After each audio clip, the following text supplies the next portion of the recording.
Assalamualaikum warahmatullahi wabarakatuh. Berjumpa lagi dengan saya Agung Sulistyo.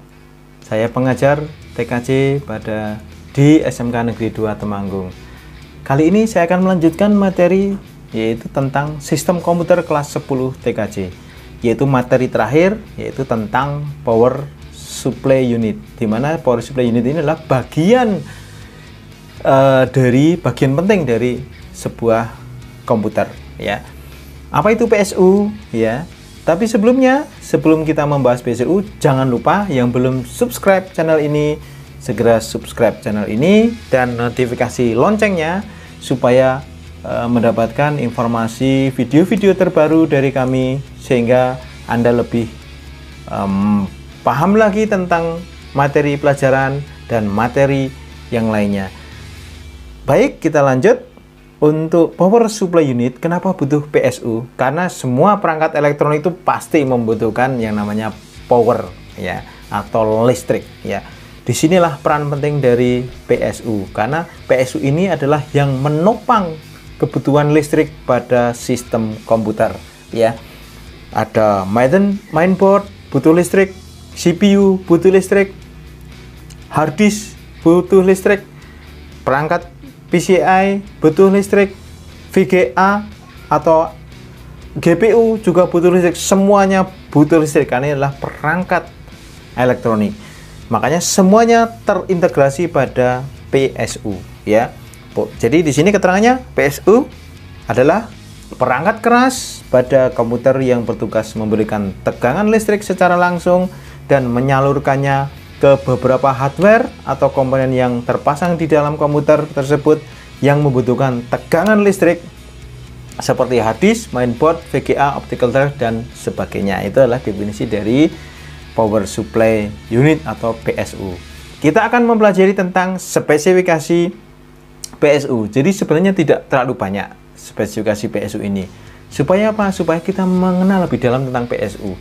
Yang pertama adalah power atau daya dari PSU. Berapa watt, ya? Karena PC-PC terbaru itu membutuhkan watt yang lebih besar. Walaupun tidak 100% menggunakan watt tersebut 100%. Misalnya Pentium yang terbaru yaitu Core i7 itu membutuhkan daya PSU sebanyak 500 watt misalnya. Tapi tidak digunakan semuanya. Karena ini penggunaan dayanya lebih besar, maka PSU itu harus menggunakan power yang lebih besar lagi. Supaya apa? Supaya optimal. Jadi jangan sekali-kali misalnya PSU butuhnya 200 watt, kita menggunakan 200 watt. Sehingga PSU ini akan bekerjanya lebih berat lagi. Karena apa? Dia akan memaksimalkan semua perangkatnya untuk menghasilkan 200 watt. Lebih baik kalau Anda menggunakan misalnya sudah dihitung komputer itu menggunakan daya 300 watt, maka sebaiknya Anda menggunakan 2 kali lipat, yaitu 650 watt PSU. Supaya apa? PSU ini tidak panas, tidak digunakan maksimal, ya, optimal, ya. Optimal itu di tengah-tengah, sehingga suatu saat membutuhkan kerja yang tinggi, PSU ini bisa menanganinya. Tapi ketika membutuhkan daya yang rendah, PSU ini bisa dengan tenang menanganinya, ya, lebih tenang lagi karena dia tidak membutuhkan daya yang maksudnya usaha yang besar untuk menghasilkan daya yang dibutuhkan. Kemudian yang kedua itu adalah dukungan pin kabel dan konektor. Jadi dalam PSU itu sudah komplit, ada kabel dan konektornya itu berbagai jenis untuk menopang pada sistem komputer. Ada berbagai jenis pada pin konektor di PSU, yaitu untuk mensuplai CPU, mensuplai mainboard, mensuplai PCI, mensuplai hard disk, ya, mensuplai CD-ROM dan sebagainya. Itu adalah dukungan pin kabel dan konektor. Anda harus lebih jeli dalam melihat pada PSU. Kemudian yang terakhir ini yang tidak kalah pentingnya itu adalah true power, ya. True power itu apa? True power itu adalah benarkah CPU itu 100% sesuai dengan spek yang ada. Makanya dikenal dengan namanya bronze, ya, yaitu true power. Jadi Anda semakin true mendekati wattnya itu powernya, maka semakin mahal. Karena apa? Karena komponen-komponen true power itu berkualitas. Ya, misalnya 500 watt true power, berarti dia bisa menghasilkan maksimal 500 watt. Ya, itu penting sekali karena banyak sekali PSU yang ada di pasaran itu tidak true power. Katanya 450 watt, tapi ternyata hanya 200 watt. Ini akan merugikan Anda sebagai pengguna komputer. Ya, itu ada 3 saja yang cukup sudah mewakili dari spesifikasi CPU. Berikut ini adalah konektor pada PSU, ya. Ada 20 pin atau 24 pin, ya. Itu adalah untuk konektor mainboard, ya, digunakan untuk mensuplai mainboard. Kemudian ada PCI Express konektor, kemudian ada SATA konektor seperti itu, kemudian ada Dell pin auxiliary, ya. Kemudian ada floppy konektor, ya, tapi sekarang sudah tidak ada floppy, ya, sudah dihilangkan untuk jenis-jenis PSU terbaru. Kemudian ada P4MB konektor, ada MOLEC konektor, ini digunakan untuk harddisk ID, ya, jenis harddisk ID, ya, konektor ID. Kemudian ada 4 pin video power, ini tertentu aja, ya. Kemudian ada MOLEC untuk untuk extension, ya. Jadi satu konektor untuk 2 konektor, ya. Di situ ada MOLEC to MOLEC, MOLEC to MOLEC, yaitu satu konektor MOLEC untuk 2 MOLEC menghasilkan 2 MOLEC. Kemudian MOLEC to SATA kabel, ya, menghasilkan 2 SATA kabel. Ini untuk extension saja. Selanjutnya, ya, ini yang lebih jelas lagi, ini yang sebelah kiri itu PCI Express, ya.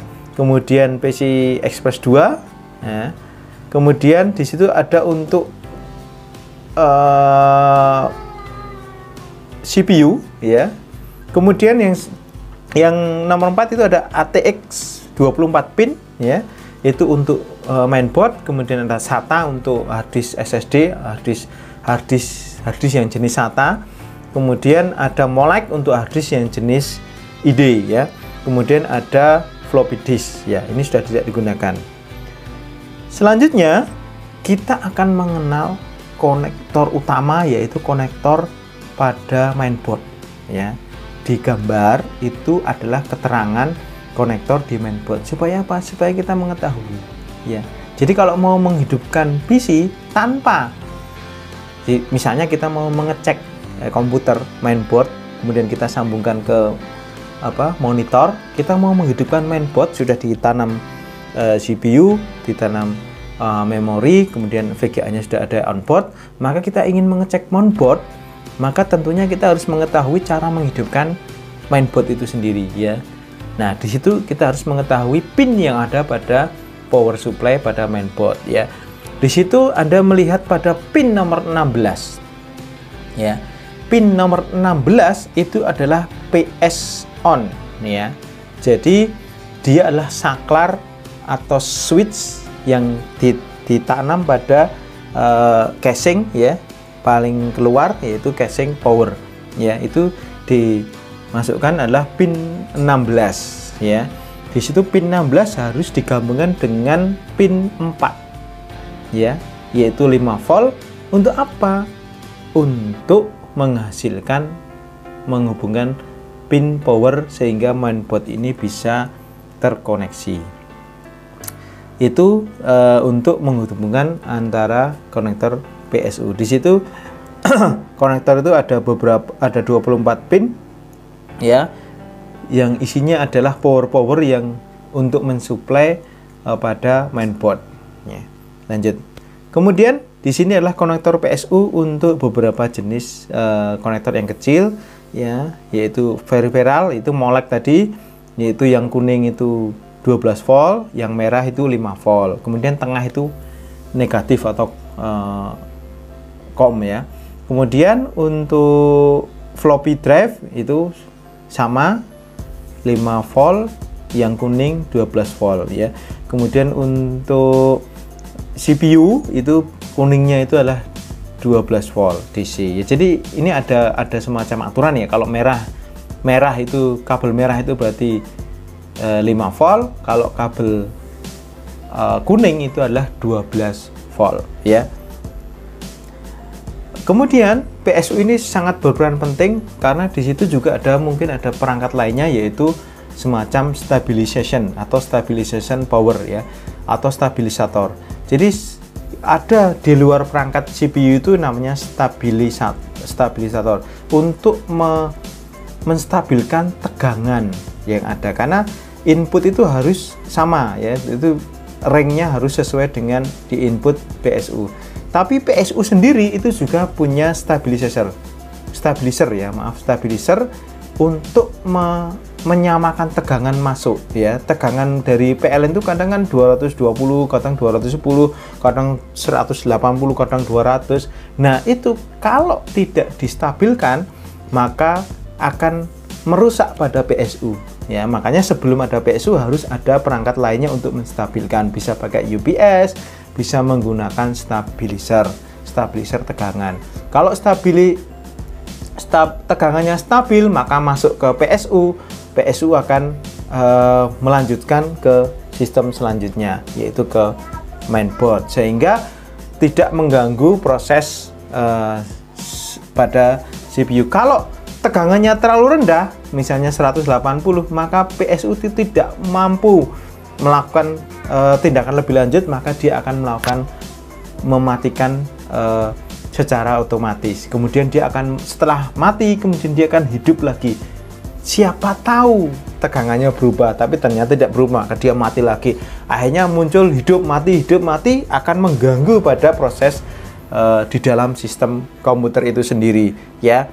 Makanya pastikan tegangannya harus stabil ya, yaitu 220 sampai 230 volt. Itu penting sekali teman-teman, supaya Anda lebih paham lagi. Jadi ukurlah tegangan sebelumnya 220 menggunakan multimeter, kemudian pastikan harus benar-benar sama dengan di input ya, supaya yaitu range 220 sampai 230 volt. Supaya apa? Supaya perangkat PSU ini tidak panas ya, kemudian tidak rusak, dan perangkat sistem komputer juga tidak rusak, stabil.